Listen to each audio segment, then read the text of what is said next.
Let's do one or two summation problems. Okay, let's look at the first one. What we have to do is sum to n terms and also to infinity. Okay, sum what? 1 plus a cos theta plus a square cos 2 theta plus and on and on and on. And the nth term is a to the power of n minus 1 cos n minus 1 theta, and here a is less than 1. Okay, now as we have seen in the previous session, uh, we can write the cosine series and sine series. So let the cosine series c is equal to 1 plus a cos theta plus a square cos 2 theta and on and on and on, plus a n minus 1 cos n minus 1 theta. And the sine series is going to be a sine theta plus a square sine 2 theta plus on and on plus a to the power of n minus 1 sine n minus 1 theta. Okay, now let's combine them, c plus is. So this gives us 1 plus, if you look at these two, a is common, so a cos theta plus I sine theta, because we are multiplying the sine series by I.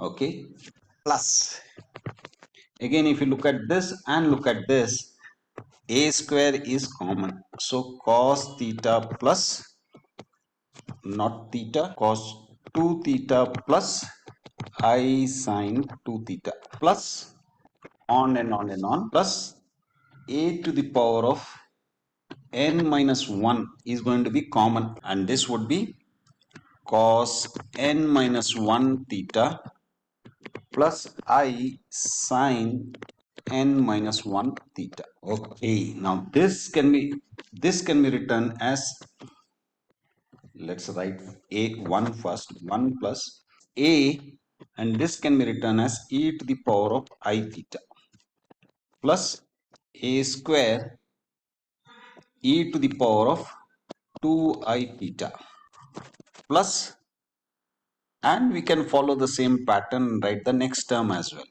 3I theta plus and on and on, and the nth term would be a to the power of n minus 1 e to the power of I n minus 1 theta.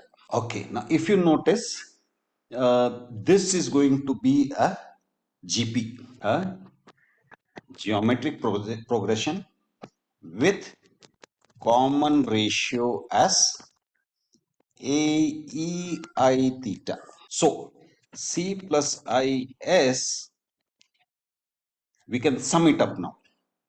We know that the first term times 1 minus R to the power, that is common ratio to the power of n, and common ratio is AEI theta. So a to the power of n e to the power of I n theta divided by 1 minus AE I theta, and we can use this formula because a is less than 1. Okay, now what we'll do is we will multiply the numerator and denominator by 1 minus AE minus I theta by 1 minus AE minus I theta. Okay, now if we multiply it, what happens? This 1 we don't have to bother with. 1 times 1 is 1 minus AE minus I theta minus a to the power of n e to the power of I n theta plus a to the power of n plus 1 e to the power of I n minus 1 theta divided by, here we will have 1 minus a e minus I theta minus a e I theta and plus I theta times e to the power of minus I theta will become 1. Here we have a and a, so this will be a square. Let's focus on the denominator. So 1 minus a e minus I theta minus a n e I n theta plus a n plus 1 e to the power of I n minus 1 theta divided by 1 minus a is common, e to the power of I can exchange the positions, e to the power of I theta plus e to the power of minus I theta plus a square. This must be familiar to you. This is going to be 2 cos theta. So that means 1 minus, okay, that is one thing. Another thing that we can do is e to the power of minus I theta can be written as cos theta minus I sine theta minus a to the power of n cos theta. No, because to the power of n is there. So n theta minus, no, minus we have taken it out. So plus I sine n theta plus, now this one a to the power of n plus 1 and this will become cos n minus 1 theta plus I sine n minus 1 theta, okay, divided by 1 minus 2a cos theta. This becomes 2 cos theta times a is 2a cos theta plus a square. Now if you notice, we have some terms which are going to be real and some imaginary, so let's separate them out. So what do we get? This is real 1 minus a cos theta is going to be real minus a to the power of n cos n theta is going to be real. Then plus a to the power of n plus 1 cos n minus 1 theta is going to be real. So C is going to be 1 minus 2a cos theta plus a square, this whole expression. We really don't need to bother with sign part because we have been asked to figure out 1 plus a cos theta, a square cos 2 theta and so on. So we just have to focus on this. So now what do we do? The question says what? Sum to n terms. So limit as n approaches infinity, a to the power of n will be 0. Why? Because a is less than 1. Since a is less than 1, as you keep increasing the powers, it becomes smaller and smaller and smaller. Similarly, limit as n approaches infinity, a to the power of n plus 1 will also be equal to 0 for the same reason. So therefore, C will be equal to 1 minus a cos theta, right? A to the power of n will become 0. So this term and this term will become 0. So we'll be left with 1 minus a cos theta by 1 minus 2a cos theta plus a square, right? So this will be infinity. And this actually gives us nth term, summation up to nth term. This gives us summation up to infinity. Okay, so basically we can also look at the sine series and arrive at something like this. So S is what the imaginary part. Imaginary part is a sine theta minus a to the power of n sine n theta plus a to the power of n plus 1 sine n minus 1 theta divided by 1 minus 2a cos theta plus a square. Same logic. This will tend to 0. So limit as n approaches infinity, a n will be 0, a n plus 1 will be 0. Since a is less than 1. So therefore, this is, remember, Sn up to nth term. S to infinity will be a sine theta by 1 minus 2a cos theta plus a square. The second term and the third term on the numerator will disappear. Yes. So that is the first problem. Sum to n terms and up to infinity this series. So we have got the expression by which we can do that. To infinity and to the nth term. The sine series is more like a bonus. Okay, so let's look at the second problem. Let's say we are given a series sine x plus sine 2x plus sine 3x plus on and on.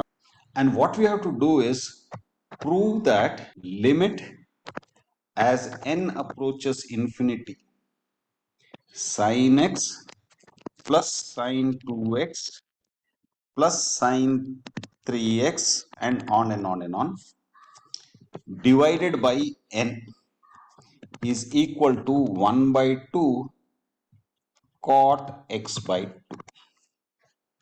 This is what we have to prove. Okay, let's proceed. So what do we do? Remember, we are given the sine series as it is.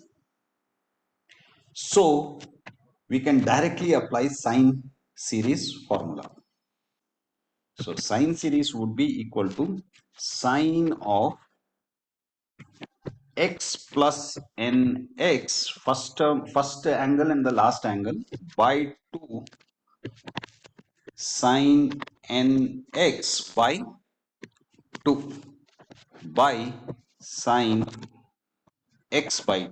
Now what we are going to do is we are going to keep this in the denominator separately and proceed with the rest. So this becomes sine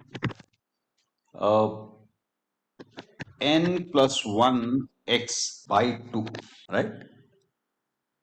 Sine n x by 2. Now remember, this denominator sine x by 2 is taken here.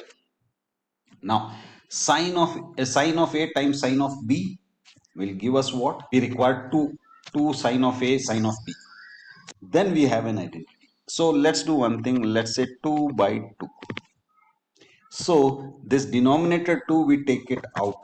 So 1 by 2 sine x by 2. And this becomes 2 sine n plus 1 x by 2 sine n x by 2. And now we can apply the identity. So 1 by 2 sine x by 2 times cos n plus 1 x by 2 minus nx by 2. Okay. So this, let's keep it in a separate bracket. And then minus cos of n plus 1x plus nx. This is by 2, this is by 2. Okay. Now we can simplify it. Okay, this is together and this is together. Actually, what I should have done was this should have been like this. Okay, so now cos of this we can combine them. What do we get?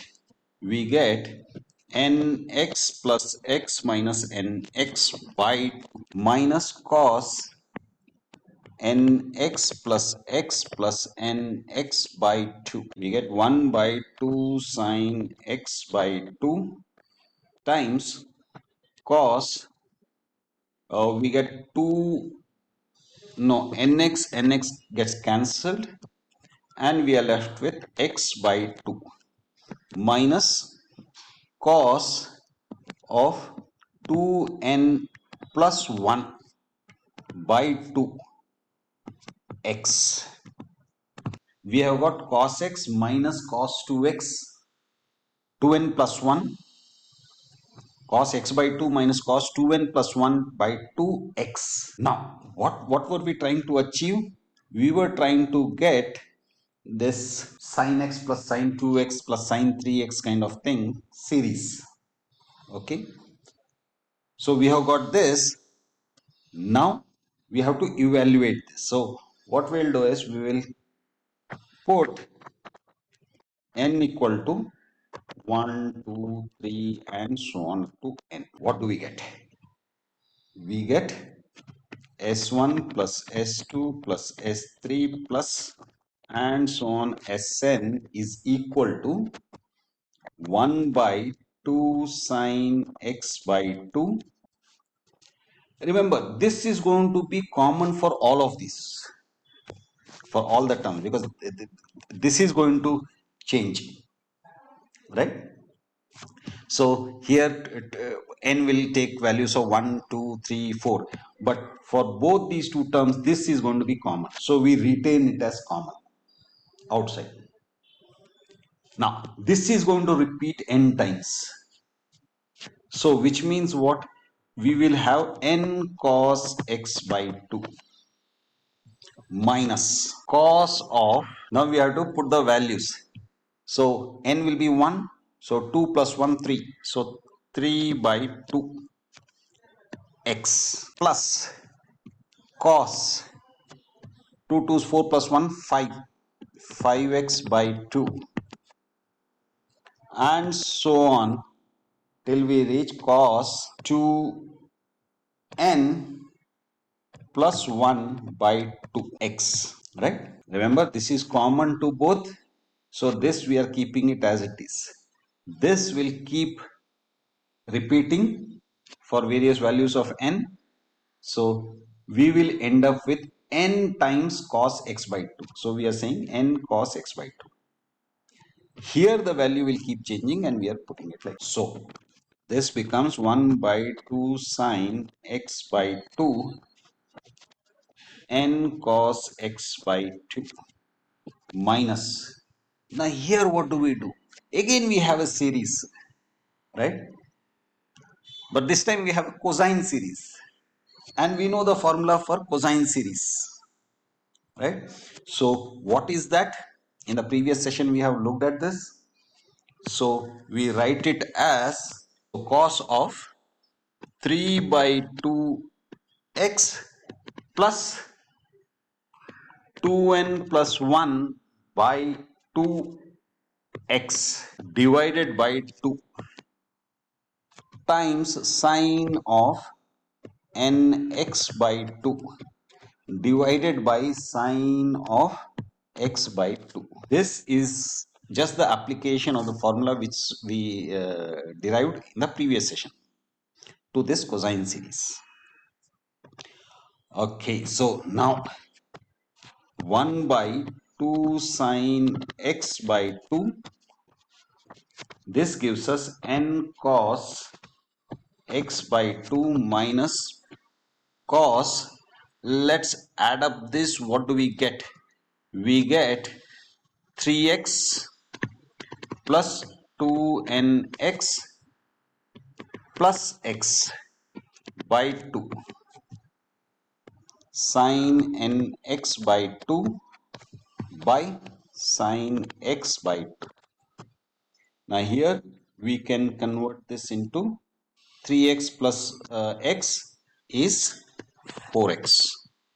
And here this cancels, so we end up with nx plus 2x. Let me write it separately. 2 sine x by 2 n cos x by 2 minus cos 2x plus nx, which can be written as n plus 2x, right, times sine nx by 2 by sine x by 2. Okay, looks tricky, right? uh, this is where practice helps. Now remember, we were given, we have done s1 s2 s3, we have done the summation of partial sums. Okay, so here we have to divide this summation of partial sums by n. So s1 plus s2 plus s3 plus and so on sn by n will give us what? It will give us 1 by 2 sine x by 2 n cos x by 2, and here we are dividing it by n, so n cancels, minus cos uh, n plus 2 x.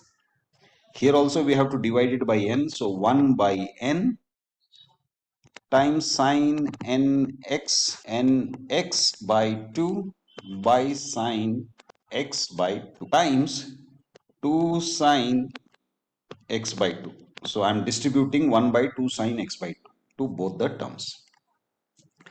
Now, if we take the limit as n approaches infinity, what will happen? 1 by n will be equal to 0, right?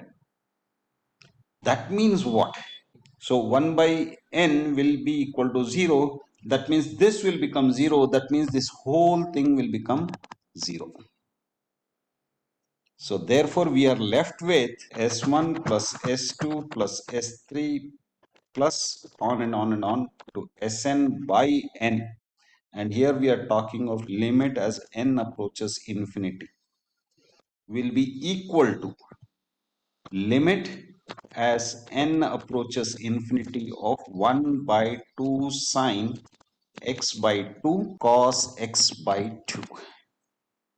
Here, if you notice, there is no n. So that means we can just remove this.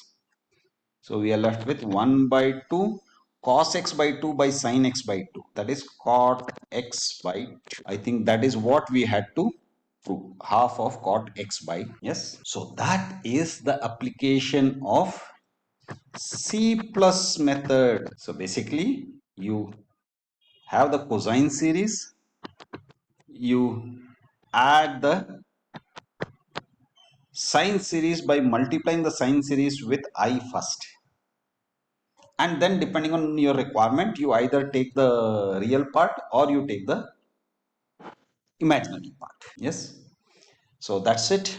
Bye.